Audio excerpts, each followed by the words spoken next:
problème de la technologie. Du coup, je disais merci d'être venu ce matin. C'est un choix de venir ici plutôt qu'ailleurs, plutôt que de rester au lit, plutôt que de faire la grasse mat un dimanche. Et c'est un grand plaisir à chaque fois pour nous et aussi un grand honneur, je pense, pour moi personnellement, de pouvoir recevoir autant de monde et de voir qu'il y ait autant de monde qui veulent venir passer une journée ensemble. Ici, de choisir ça. Je vous remercie de venir choisir, de passer le week-end avec nous aussi. Il y a plusieurs personnes avec qui on a passé le week-end. Pour les traducteurs, dites-moi si je parle trop vite. Il faut me faire un signe. Très contente aussi de cette journée particulière. On avait notre première journée LGBTQI le 28 avril et c'est la deuxième qu'on fait à la Maison de l'Inspire. Et c'est pour moi personnellement un grand bonheur de pouvoir accueillir la communauté, mais la communauté élargie aussi, que ce soit pas un jour qui soit réservé ou fermé à la communauté LGBT, mais que ce soit un jour ouvert aussi, bien qu'il y ait un moment de partage qui est séparé dans l'après-midi. Et pour moi, c'est quelque chose qui est très important. En particulier, on n'avait même pas fait attention. On parlait avec Aude et Caroline. L'idée est venue après une retraite en Allemagne. On avait une retraite LGBT dans notre centre à EIAB en Allemagne. Et l'idée était venue après de dire bon, on va pas attendre l'année prochaine pour faire autre chose. Et du coup, on s'était dit, voyons les week-ends qu'on pourrait faire à la Maison d'Inspire. D'où les week-ends, c'était quand Caroline venait de Belgique à la Maison d'Inspire. Voilà. En gros, c'était ça. Du coup, c'est comme ça qu'on a choisi les dates, sans faire du tout attention. Que hier, c'était Pride, c'était à Paris, et que c'était tout le mois de Pride aussi. Ça, c'était pas du tout fait exprès. Du coup, quand moi je m'en suis aperçue, j'ai trouvé que le clin d'œil était joli. Et très contente aussi de ça. C'est un mois particulier. C'est un mois particulier. C'est pour Pride, pour la communauté LGBT, c'est un moment de se souvenir aussi de comment est-ce que ça a commencé. Et la première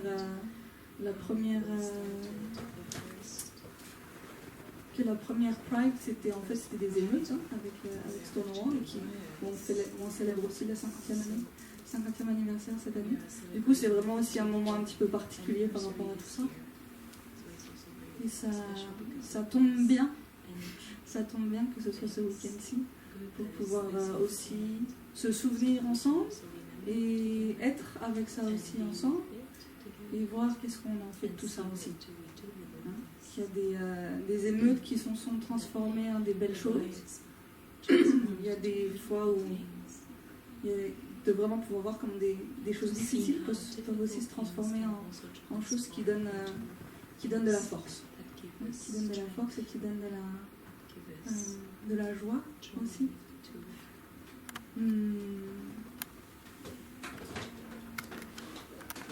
Quand on pense à les fiertés des enfants, c'est là.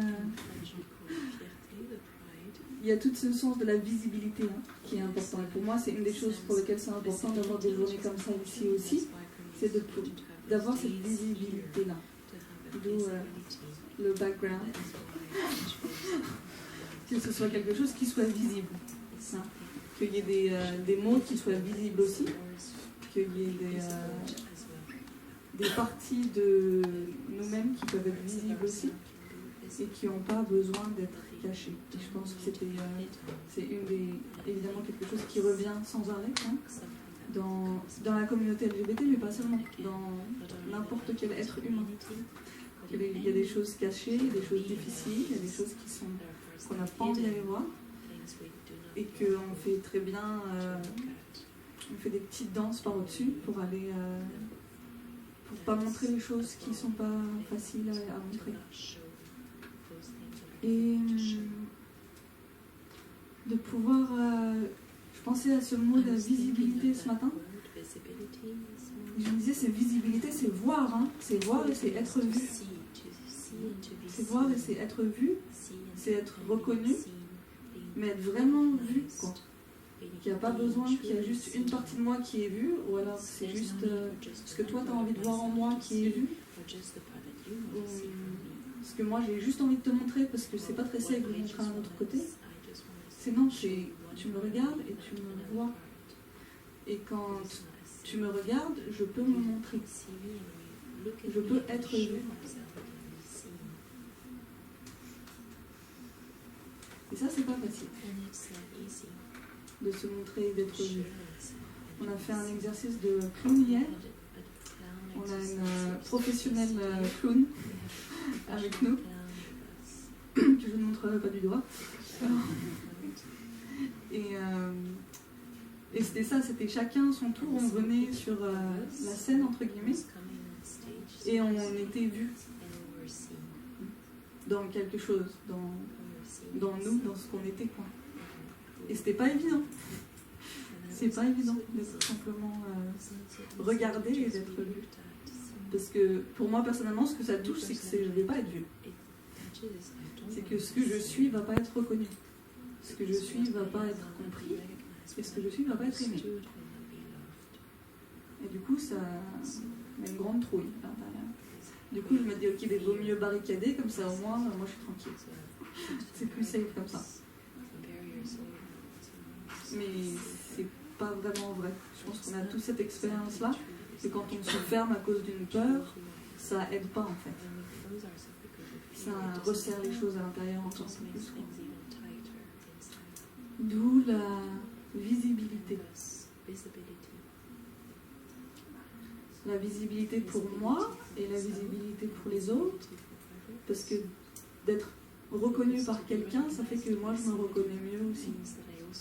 Quand il y a quelqu'un qui me voit, qui me reconnaît, quand il y a quelqu'un qui me comprend et qui m'aime, ben ça fait qu'il y a un truc, je ne sais pas ce qui se passe, mais ça fait la même chose, effet miroir, quoi. Au moins, tout d'un coup, ben, je me reconnais aussi plus, je me comprends plus et je m'aime plus à ce moment-là. Et dans nos sociétés, on est très très bon à la superficie. À être vu et reconnu et liked et je sais pas quoi. Hein. Mais c'est hyper superficiel. Et ça devient... C'est très facile de devenir de plus en plus superficiel. C'est de plus en plus. C'est oui, je like sous ma fille, et puis je like ceci, je like... On ne voit pas la personne sur les médias sociaux. Sur ce qu'on montre le plus souvent. Hein. Après, je dis pas, je pense qu'on peut aussi les utiliser de manière à vue, mais la plupart du temps, c'est pas vraiment ça. Du coup, où sont les moments et où sont les... Est-ce que moi, je m'accorde des moments pour me voir moi-même? Est-ce que je m'accorde des moments de tranquillité où je peux voir ce qui se passe à l'intérieur de moi, où je peux voir, où je peux me reconnaître, où je peux me reconnecter avec moi-même et voir, parce que me reconnaître, c'est reconnaître, je change tout le temps, hein. Je change tout le temps, sans arrêt. Il y a des choses que je pensais que j'étais, et qui, elles vont prendre une autre forme. Du coup, est-ce que je reste accrochée avec cette idée-là de moi, que je pensais que j'étais ça, ou est-ce que je vis avec la fluidité de la vie?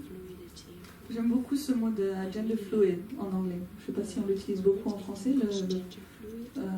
Genre fluide, c'est ça qu'on dirait en français? Ouais, quelque chose comme ça. Vous comprenez l'idée, quoi.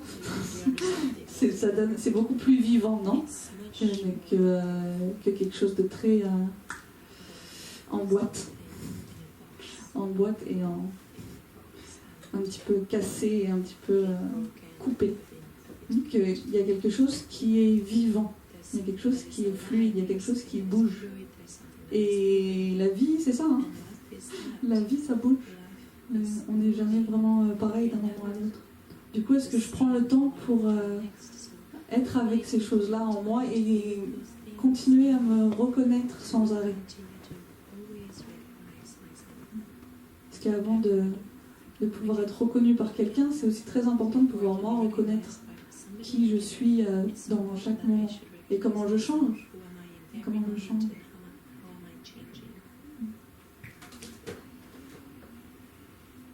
Peut-être on peut écouter un son de cloche et puis revenir et on peut juste se poser cette question-là. Qui je suis en ce moment? Juste maintenant, là. Pas qui j'étais quand je suis arrivée, mais juste tout de suite.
L'inverse de la visibilité, c'est d'être caché. Et dans la communauté LGBT, c'est une grande histoire de vivre caché. De vivre caché d'abord de soi-même, parce que c'est trop insupportable ce qui pourrait se passer si on n'est plus caché. De vivre caché de sa famille, pour les mêmes raisons aussi. De vivre caché de soi-même aussi, parce que toutes les choses qu'on a entendues, c'est juste... et bon, je dis ça en général, hein, c'est pas du tout... heureusement, il y a des gens qui vivent pas du tout comme ça. Mais souvent, ce qu'on entend, c'est... it's wrong, it's bad, it's sick. C'est mauvais, c'est des maladies, c'est mal, c'est evil.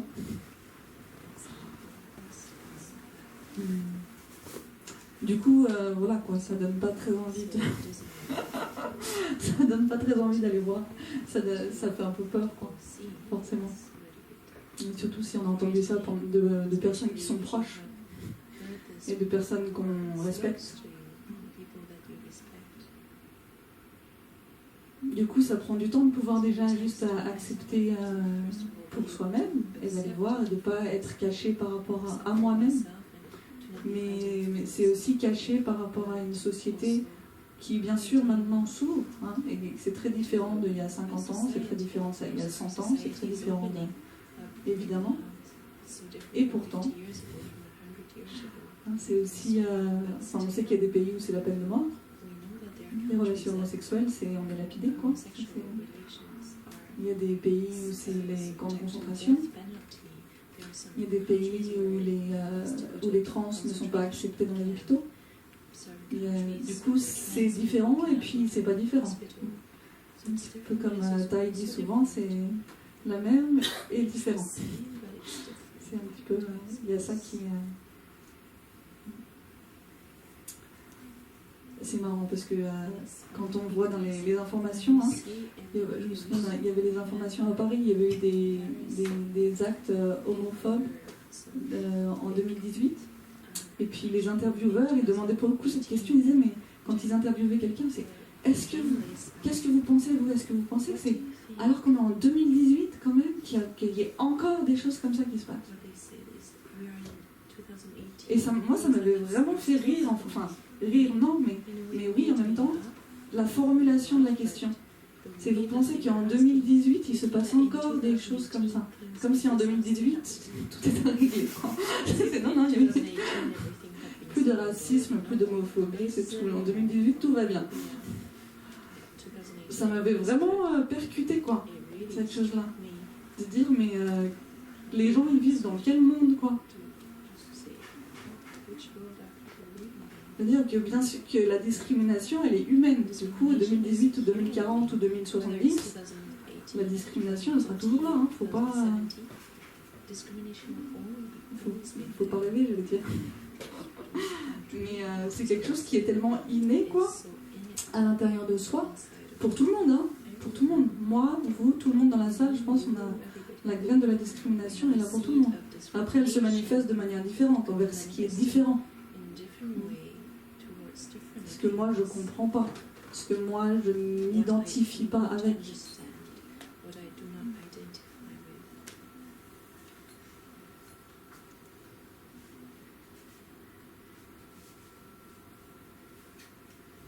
Mais elle est là, la discrimination. Et du coup, c'est très... C'est ça, moi, quand j'avais entendu cette phrase-là, je m'étais dit, c'est d'autant plus important de pouvoir reconnaître que c'est tout, que c'est encore là, que la discrimination est là, que l'homophobie est là, que le racisme est là, que le sexisme est là, bien sûr, tout ça est là. Et qu'est-ce qu'on en fait? Qu'est-ce qu'on en fait? Du coup,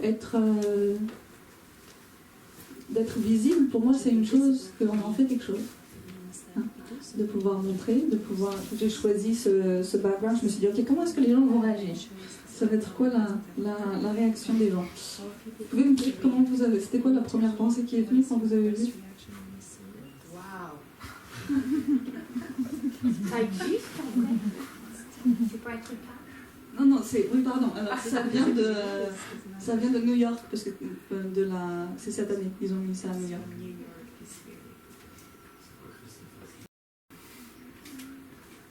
C'est un suite de Stonewall. C'était quoi les réactions? Beaucoup de diversité biologique.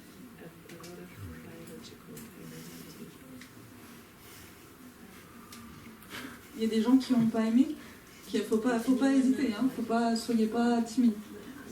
S'il y a des gens qui ont été choqués. Moi, je me suis dit, on est dans une retraite spirituelle et là, il y a l'indication de la rue deux esprits. Alors, c'est quoi? Le Two Spirits, c'est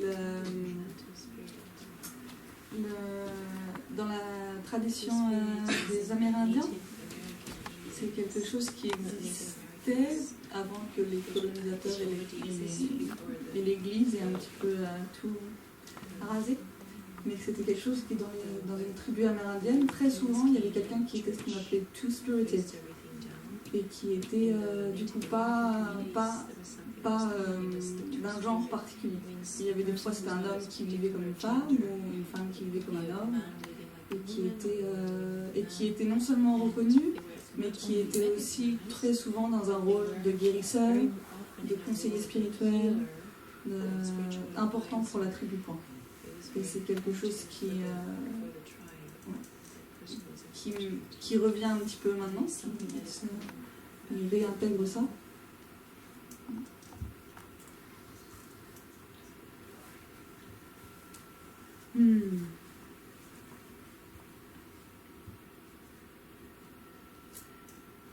Quand je pensais à la discrimination, à la visibilité, à être caché et tout ça, il y a un enseignement dans la psychologie bouddhiste qui m'est venu et que j'aime beaucoup personnellement.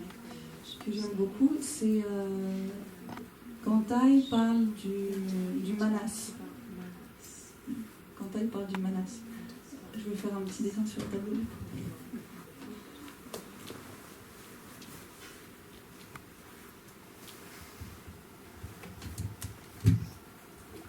Pour ceux qui sont un petit peu, qui sont pas encore, qui connaissent pas encore, dans le bouddhisme, quand on parle de notre conscience, on voit plusieurs niveaux de conscience. Un petit peu comme ça rejoint un petit peu la psychologie occidentale, mais pas exactement.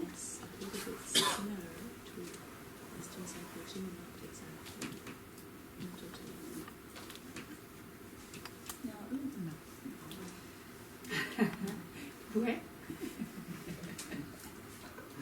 Voilà.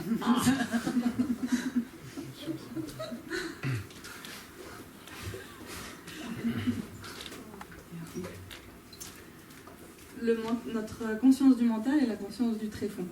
Le tréfonds, c'est un petit peu comme l'inconscient, où on dit qu'on a beaucoup des graines différentes. Hein, qu'on a des graines de joie, on a des graines d'amour, on a des graines d'ouverture, on a des graines de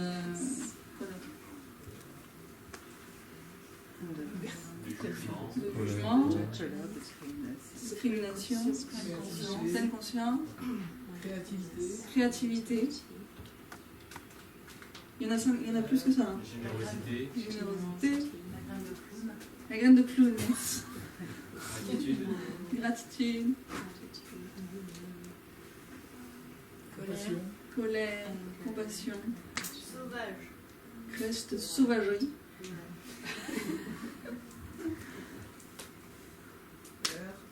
De la peur. La colère était là, je crois. La jalousie, tout ça. Hein. L'ignorance. Et les graines de l'ignorance, du coup, tout ça, c'est un petit peu à l'intérieur de nous-mêmes. Et de temps en temps, si par exemple on voit quelque chose qu'on aime bien voir, ou on mange quelque chose qu'on aime bien manger, ben hop, il y a la graine de joie peut-être et de bonheur qui va monter. Ou alors on voit une amie qui est là qu'on n'a pas vue depuis longtemps et on sent beaucoup d'amour qui vient. Hein, de la gratitude pour sa présence. Alors, là, on a aussi la graine d'ignorance, du coup, qui ne sait pas. Hein. L'ignorance, c'est ne comprend pas.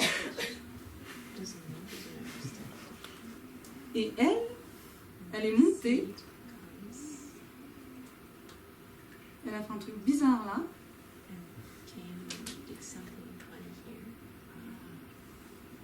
Et elle s'est retournée. Elle a embrassé tout le monde. Et elle a dit, ça, c'est moi.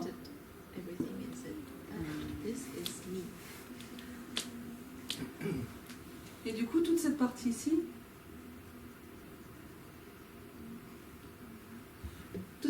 c'est ce qui dit, ça c'est moi. Hein, on regarde, la colère c'est moi, cette générosité là c'est moi, la tristesse là c'est moi, ce désespoir là c'est moi, et on s'identifie avec les choses qu'on a à l'intérieur de soi. Cette joie là c'est moi, cette créativité là, ça c'est clair, c'est moi. On s'identifie complètement avec ce qu'on a à l'intérieur de nous. Ce qui crée beaucoup de souffrance et ce qui crée la séparation. Hein. D'où ce truc où là, ça fait un peu blocage. Quoi. Parce que du coup, après, ça va se manifester comme ça à l'intérieur de notre mental. Donc, de la manière dont je vais penser, de la manière dont je vais parler et de la manière dont je vais agir. Je vais parler, agir et penser avec cette chose de moi, et moi, il faut le protéger. Moi, il ne faut surtout pas qu'il soit blessé, parce qu'il a été blessé dans le passé aussi. Du coup, c'est aussi des choses qu'on apprend, de protéger ça. Il y a des fois quand on est en colère, il y a des fois quand on space out, qu'on déconnecte un petit peu de la réalité. C'est aussi parce qu'on a été blessé à un moment où on ne pouvait pas prendre soin, où il n'y avait pas de pleine conscience et d'amour et personne autour pour s'occuper de ça. Du coup, que cette colère ou ce déconnectement-là, ou cette tristesse-là, ou ce désespoir-là, c'est aussi des choses qui nous ont aidés. Du coup, il faut être très attentif à ne pas juger ces choses-là. Et à en prendre soin et à pouvoir les honorer aussi comme des choses qui sont importantes et qui ont été importantes pour nous à un moment de notre vie, mais qui peut-être sont plus appropriées à la situation. Du coup, le manas, une fois qu'il a vu ça, il a vu que c'était ça, c'est moi. Du coup, je dois le protéger, je dois aussi parfois gonfler un petit peu, avec tout l'orgueil et tout ça, hein, ça va avec, c'est le sens de je suis quelqu'un. Et très souvent, on l'appelle the lover, l'amoureux. Parce qu'il est un petit peu amoureux de lui-même, en fait.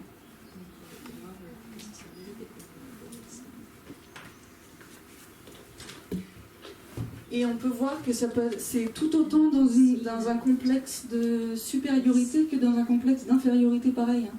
Parce que c'est je suis pas bien, je suis pas assez bien, je suis pas assez ceci, je suis pas assez cela, je suis trop comme ceci, je suis trop comme cela. C'est la même chose, hein, c'est moi. c'est la même chose que l'orgueil. Il y a des fois, c'est difficile de voir ça. Mais de voir que ce soit un complexe d'infériorité ou de supériorité, ça vient la même base de complexe, en fait. Et quand Betaille le prend même plus loin, il dit le complexe d'égalité, c'est pareil. C'est aussi un complexe.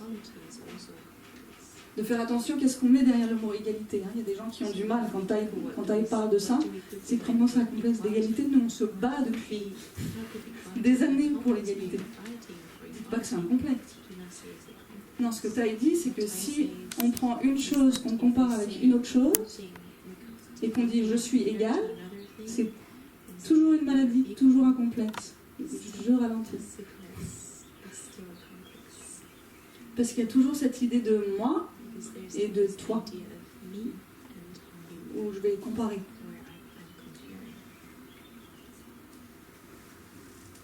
Alors, ce que le Manas aime bien faire, ce que j'aime bien dans la psychologie bouddhiste, si vous avez un intérêt pour ça, c'est vraiment super intéressant à étudier plus. Parce qu'il y a... Moi, j'aime beaucoup. Plein de choses très intéressantes. Alors, ce que le Manas aime beaucoup faire, c'est les... par contre, ça vient tout en anglais. Pleasure seeking, c'est la recherche du plaisir.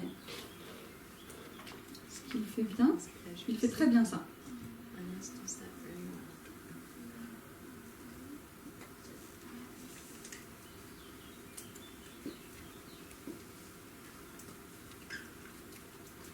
Rechercher le plaisir, je pense qu'on voit tous ce que ça veut dire. Ouais. Toutes sortes de plaisirs. Hein. Il faut juste que le soi, il soit bien, il se sente bien gonflé. Alors toutes les choses qui font que ça peut être même juste des petites, quelqu'un nous dit, ah t'as bien fait ça.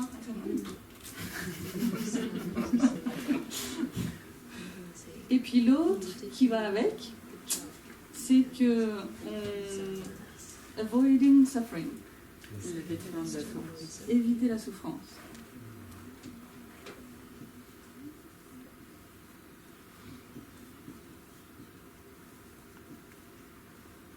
Ça va ensemble. Hein. On cherche toutes les choses qui sont agréables et surtout de ne pas aller voir les choses qui sont désagréables.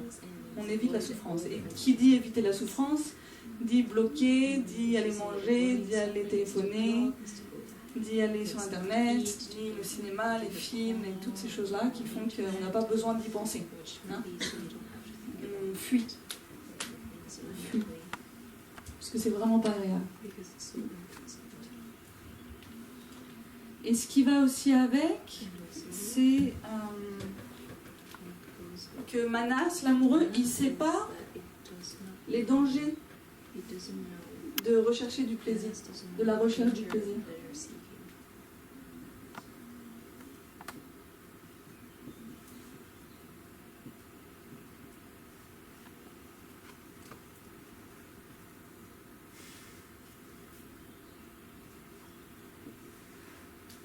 Et il ne sait pas non plus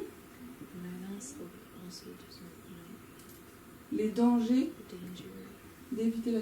Non, pardon. Il ne sait pas le goodness of suffering, le bienfait de la souffrance. Merci.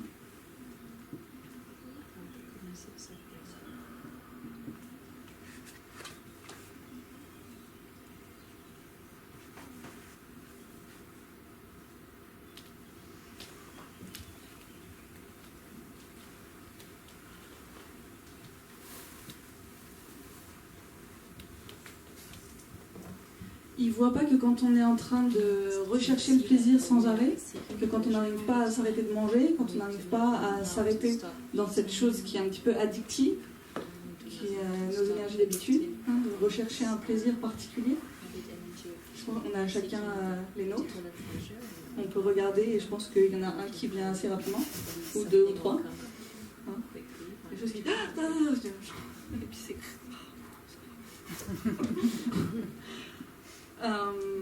on ne voit pas, hein, quand on le fait beaucoup comme ça, on ne voit pas le danger que ça a, que ce soit sur ma santé physique, ma santé émotionnelle, ma santé spirituelle, on ne voit pas l'effet de ça.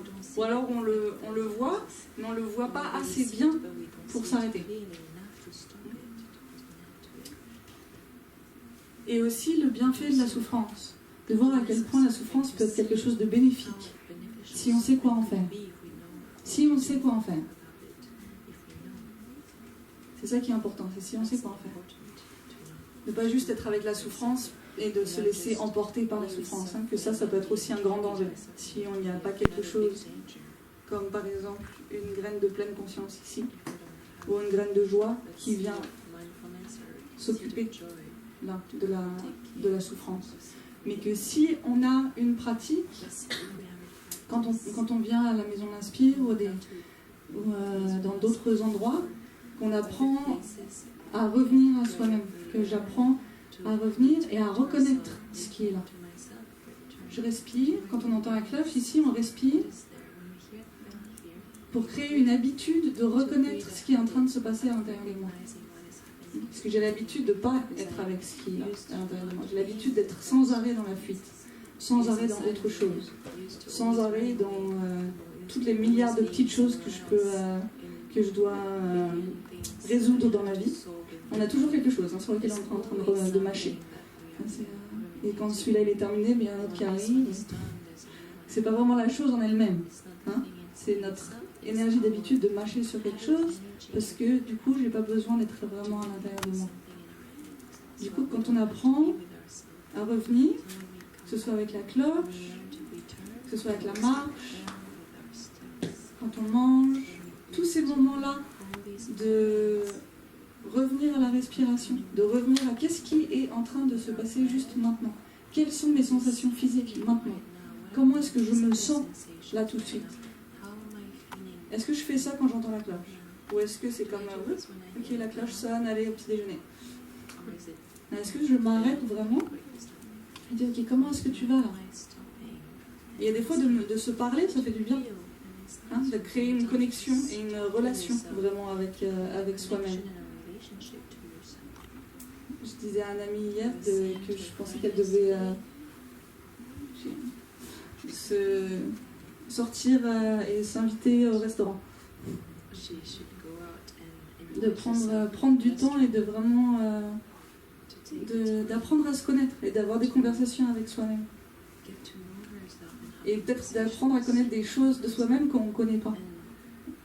Et en particulier ses souffrances. Parce qu'une fois que ma graine de pleine conscience elle est assez forte, que j'ai pris cette habitude-là de la faire grandir, elle va pouvoir s'occuper et regarder. Et pourquoi on dit que la souffrance est bienfaisante? Parce que ça m'apprend sur qui je suis. Ça m'apprend sur qui je suis et ça peut me faire voir un chemin qui va sortir de la difficulté. Mais si j'évite sans arrêt ma souffrance, si je ne veux pas aller voir, si à chaque fois je l'évite, il n'y a pas moyen que je comprenne. Il n'y a pas moyen que je la comprenne. Et il n'y a pas moyen d'en sortir. Et c'est facile de ne pas faire ça. On prend la sortie sans arrêt. Mais on ne reste pas sur la route.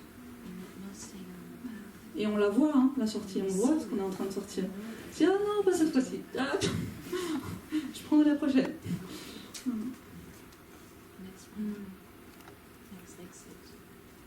Du coup, c'est bien de pouvoir prendre peut-être une petite chose et que ce ne soit pas un gros traumatisme de notre vie, mais une petite chose. Et de commencer avec une petite chose et sur lesquelles je vois, ok, est-ce que je peux apprendre à aimer cette petite chose-là de moi? Une petite énergie d'habitude, ou même juste une partie de mon corps. Hier, quand j'étais sur la scène, mon coach m'a demandé de prendre mon pied et de bercer mon pied. Et de chanter une berceuse à mon pied. J'ai le micro, du coup je peux pas le faire. Mais c'était super intéressant parce que du coup j'avais vraiment... Je pense que j'avais jamais regardé mon pied comme un bébé, quoi. C'est pas quelque chose qui était une habitude de mes habitudes. Mais du coup là j'avais mon pied dans mes bras et toute ma jambe en fait dans mes bras comme ça. Et puis je devais la bercer et lui chanter une berceuse. Et ça m'a ça paraît un petit peu idiot, mais ça m'a vraiment changé ma relation avec mon pied. Ça a vraiment fait quelque chose à l'intérieur. Je me suis dit, j'ai jamais regardé mon pied et pris soin de mon pied comme ça. Quoi. Et qui dit mon pied, dit moi. Hein, parce que ça fait pratiquement. Je me suis jamais occupée de cette partie-là de mon corps comme ça.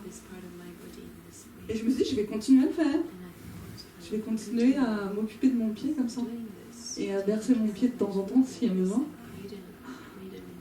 Et je pense que c'est quelque chose qui est de trouver une partie de nous-mêmes qui soit assez facile à faire ça. Là, mon pied, il est pas très... Enfin, ça va, quoi, j'ai pas une relation traumatisante avec mon pied. Du coup, c'est facile à faire. Et de petit à petit, de pouvoir cultiver cet amour pour soi. Hein, cet amour pour soi, parce que qui dit une partie de moi, dit tout moi, en fait. Hein. Quand je sens que ma relation avec mon pied change, et qu'il y a mon cœur qui s'est ouvert d'une manière différente, de dire, voilà, I care for it. Je m'en occupe vraiment comme ça, et ben ça change quelque chose, je pense, neurologiquement parlant. Il y a quelque chose qui s'ouvre. Du coup, de pouvoir, c'est une invitation, de pouvoir, que ce soit votre main, que ce soit dans la glace, le matin, et de passer un petit peu de temps, parce que c'est ça la chose, on passe pas vraiment assez de temps avec soi-même. Du coup, c'est de pouvoir trouver ces moments-là, de passer du temps avec soi, et de se regarder. De se regarder, de se voir. C'est est-ce que je me reconnais moi déjà? Avant de vouloir être et de pouvoir être reconnu par d'autres. Est-ce que je me reconnais moi? Et comment est-ce que je me reconnais? Peut-être on peut écouter un son de cloche.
De pouvoir sentir l'amour comme ça, c'est tellement important. Hein.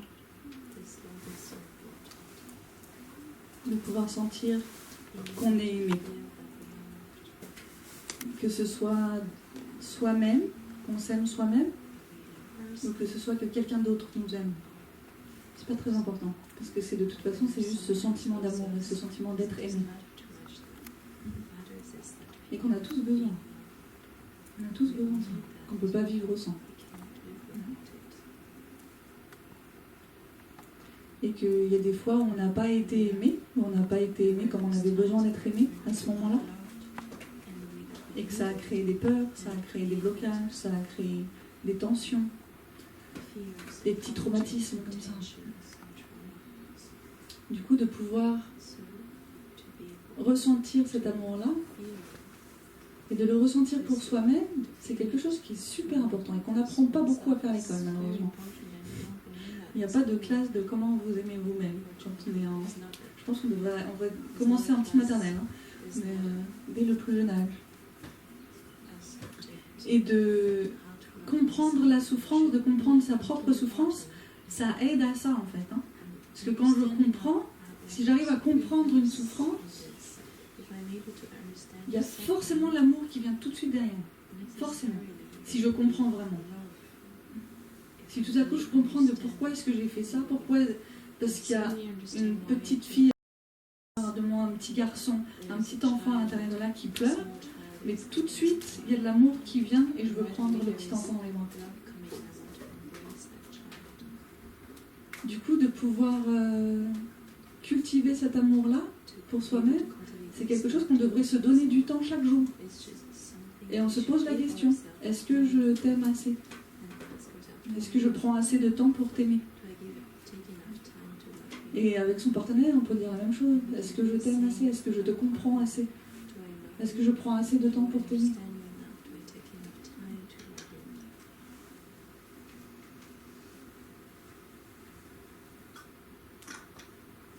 Parce qu'on voit que quand on aime et quand on est aimé, c'est quelque chose qui donne beaucoup de force. Hein.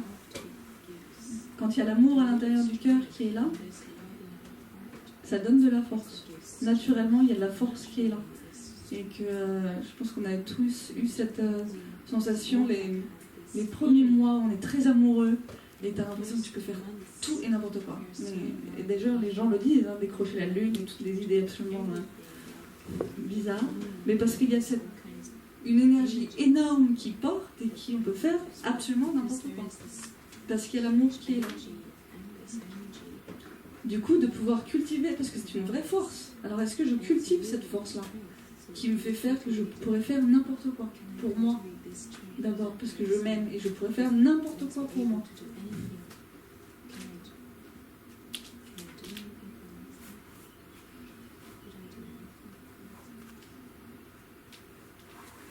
Et on peut voir comment,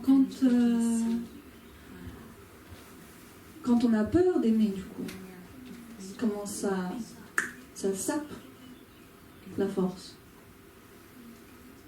Et qui dit force dit aussi créativité, hein, dit aussi force de vie. Du coup, dans tout ce que toutes les choses que je fais dans ma vie, mes façons d'être, mon travail, mes relations, la famille, cette force de vie est là ou elle n'est pas là, ou elle est un petit peu là, ou elle est moyennement là. Alors c'est comment est-ce que je la sape dans ma vie et comment est-ce que je la cultive dans ma vie.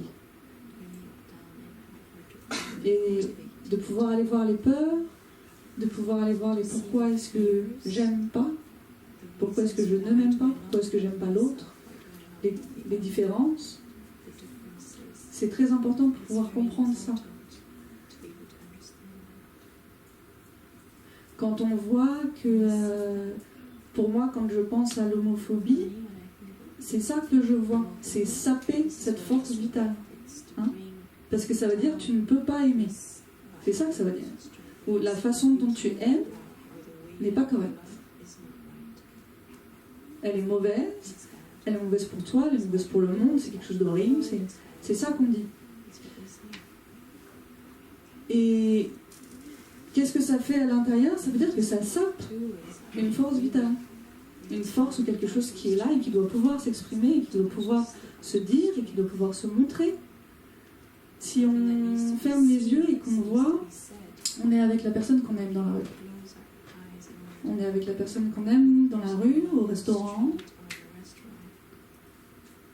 ou dans un parc, n'importe où. Et on sent qu'on a peur de simplement pouvoir prendre la main de la personne qu'on aime, de pouvoir faire un geste d'affection envers la personne qu'on aime. On a peur. Il y a une boule à l'intérieur du ventre qui dit « je ne peux pas ». Parce qu'il y a quelque chose qui va peut-être se passer si je fais. Parce qu'il y a peut-être des regards, des paroles, des actions. Combien de personnes ici ont des cicatrices, même physiques, à cause de ça?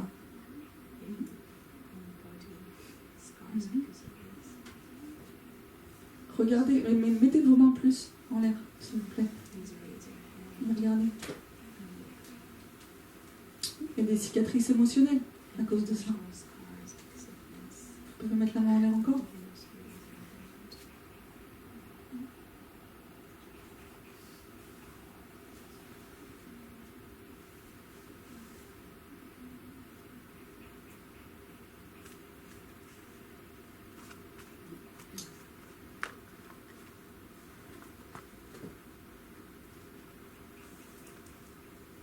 Et ces cicatrices-là, c'est les cicatrices de tout le monde. C'est pas les cicatrices d'une personne.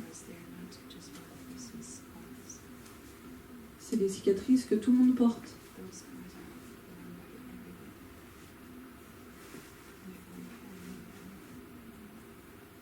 Du coup, de pouvoir aimer et de pouvoir être libre d'aimer, de pouvoir être libre d'exprimer et de ressentir.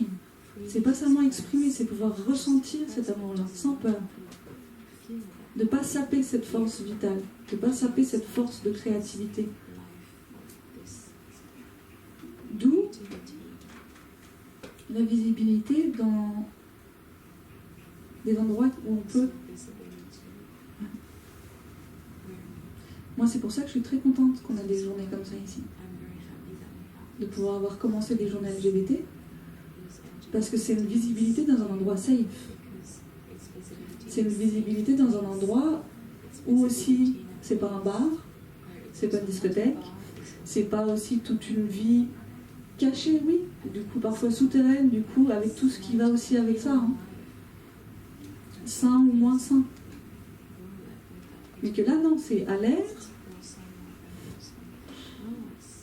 dans un endroit où il y a aussi une famille spirituelle, une pratique, d'être avec les choses, et aussi du coup une rencontre, de pouvoir être avec peut-être des gens.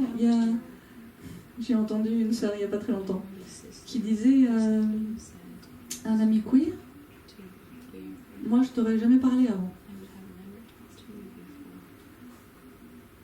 Et c'est trop beau de pouvoir dire ça. Parce que ça veut dire que maintenant tu me parles.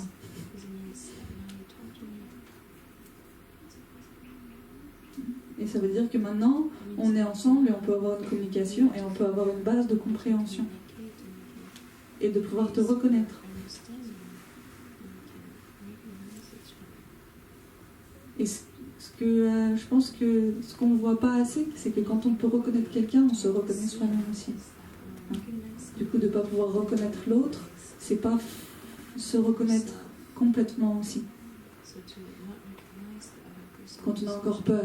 Et c'est dans plein de... Ça, je parle pas juste de l'homophobie maintenant, c'est dans plein de différentes choses. La peur de la différence. Du coup, de pouvoir créer des espaces, et j'invite vraiment tout le monde à le faire, hein, de pouvoir créer des espaces. On a Loane ici qui fait partie d'une, si je peux le dire, si ça va, qui fait partie d'un groupe de prière d'abord catholique et inclusif, et avec qui ils font aussi des retraites, et qu'ils ont fait des retraites avec une communauté musulmane, aussi sur l'inclusivité LGBT. Du coup, c'est ça, c'est ces petits espaces-là qui sont créés. Et dans le cercle aussi des religions, je pense que c'est super important parce qu'il y a tellement de discrimination par rapport à ça dans les différentes religions. Du coup, que ça puisse passer dans des endroits comme ça, c'est assez merveilleux. J'espère que Loane pourra nous en dire un petit peu plus aussi. Du coup, quand on parle de créer des communautés, hein, et qu'on a besoin les uns des autres, c'est vraiment ça, c'est créer des espaces où on se reconnaît les uns les autres et où on peut du coup se reconnecter aussi et à soi-même dans la reconnaissance de l'autre, dans la différence de l'autre.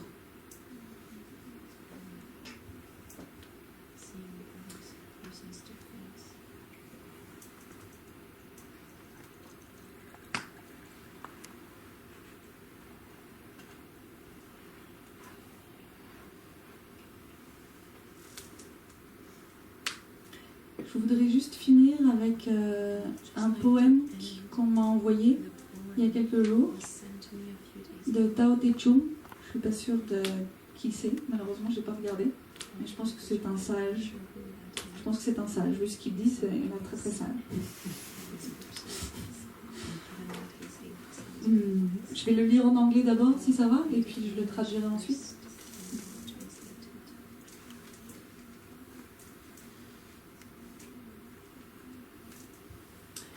Everything under heaven is a sacred vessel and cannot be controlled.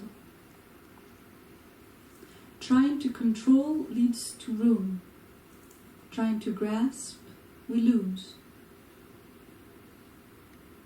Allow your life to unfold naturally.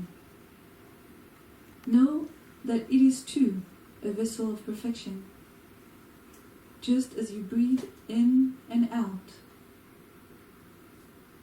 There is a time for being ahead and a time for being behind, a time for being in motion and a time for being at rest, a time for being vigorous and a time for being exhausted, a time for being safe and a time for being in danger. To the sage, all of life is a movement toward perfection.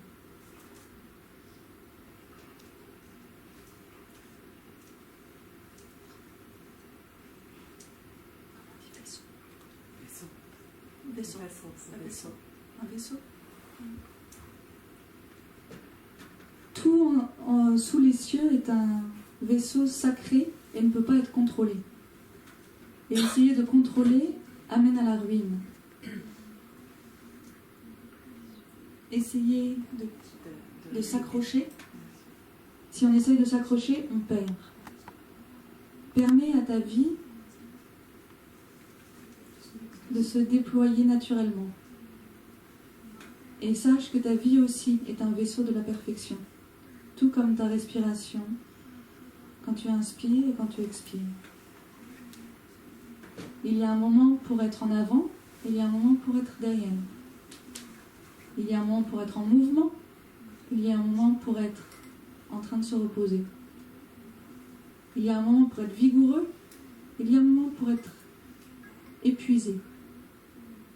Il y a un moment pour être sauf et un moment pour être en danger.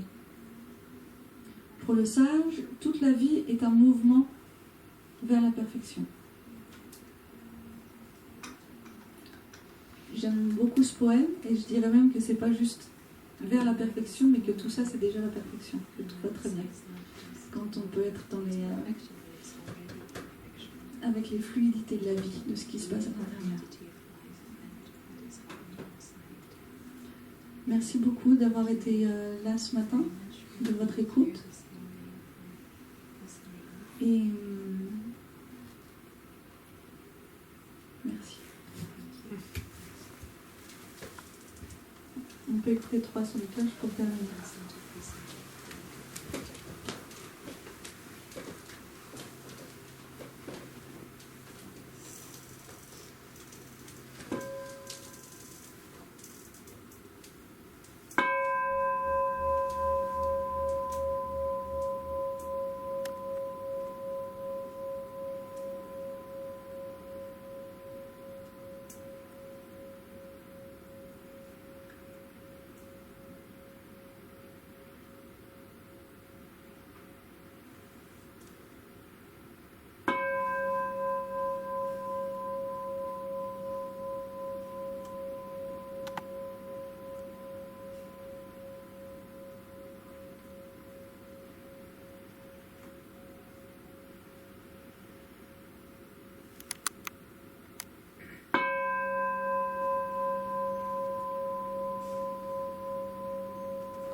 Donc, tout le monde, après ça, on va avoir une petite marche méditative près de la mare. Et puis, on aura le déjeuner ensemble sous le grand arbre, pour profiter de la fraîcheur de notre platane. C'est l'ancêtre de la maison. Et ensuite, on aura une relaxation totale ici, j'imagine. Et puis, 2 groupes de partage. Du coup, il y aura un groupe de partage LGBTQI sous le grand arbre. Et puis un autre groupe de partage pour les personnes qui ne s'identifient pas à ce groupe-là, qui pourraient peut-être être dans la salle commune, ce sera moins chaud, je pense. Et je sais qu'il y a, la dernière fois, il y avait eu des questions et des gens qui étaient un petit peu pas très contents que ce soit 2 groupes séparés, qui étaient déçus, qui auraient voulu pouvoir participer aussi au groupe LGBT. Il y a une raison très simple pour ça, c'est de pouvoir être dans un groupe dans lequel on n'a pas besoin de devoir expliquer quoi que ce soit, pas besoin de devoir faire attention à des mots qui pourraient blesser des sensibilités ou éveiller des choses, des incompréhensions ou éveiller des après questions, du coup devoir expliquer, etc. De pouvoir créer un espace où simplement pouvoir être complètement soi-même avec des gens qui comprennent tout de suite de quoi on veut parler sans besoin d'expliquer. C'est très important et ça fait partie de créer des espaces. Et c'est pas une fermeture et c'est pas quelque chose pour c'est pas une fermeture, c'est pas une discrimination à ce moment-là, c'est de pouvoir créer des espaces safe où après du coup ça donne plus de force pour s'ouvrir aussi à d'autres moments de notre vie. Du coup c'est la raison. Je me souviens quand on était à une retraite à l'EIAB, il y avait un frère qui avait dit c'est une des raisons pour lesquelles la retraite était seulement LGBT. Lui, il le disait, c'était on n'est pas des... On n'est pas une expérience. On n'est pas une expérience, mais aussi on n'est pas des panneaux d'explication. Et ça ne veut pas dire... C'est très important, c'est pas ne pas communiquer, ne pas dire et ne pas encourager une communication et de la compréhension, c'est pas ça. Mais à ce moment-là, c'est pas ça. À ce moment-là, il y a un besoin qui est autre, qui est de pouvoir se retrouver et de pouvoir ouvrir, comme dans un partage du Dharma, sur des choses très personnelles, sur des choses qui viennent toucher notre intimité et notre vulnérabilité, qu'on n'a pas forcément envie, qu'on n'a pas et qu'on n'est pas forcément qu'on va pas forcément exprimer de la même manière si il y a des gens qui ne sont pas de la communauté LGBT. Du coup, j'espère que c'est un petit peu plus clair. N'hésitez pas à venir me demander ou demander à d'autres personnes s'il y a encore des choses qui titillent un petit peu. Et du coup, quand on entend la cloche, la cloche de l'extérieur, on pourra se retrouver devant la maison pour aller marcher ensemble.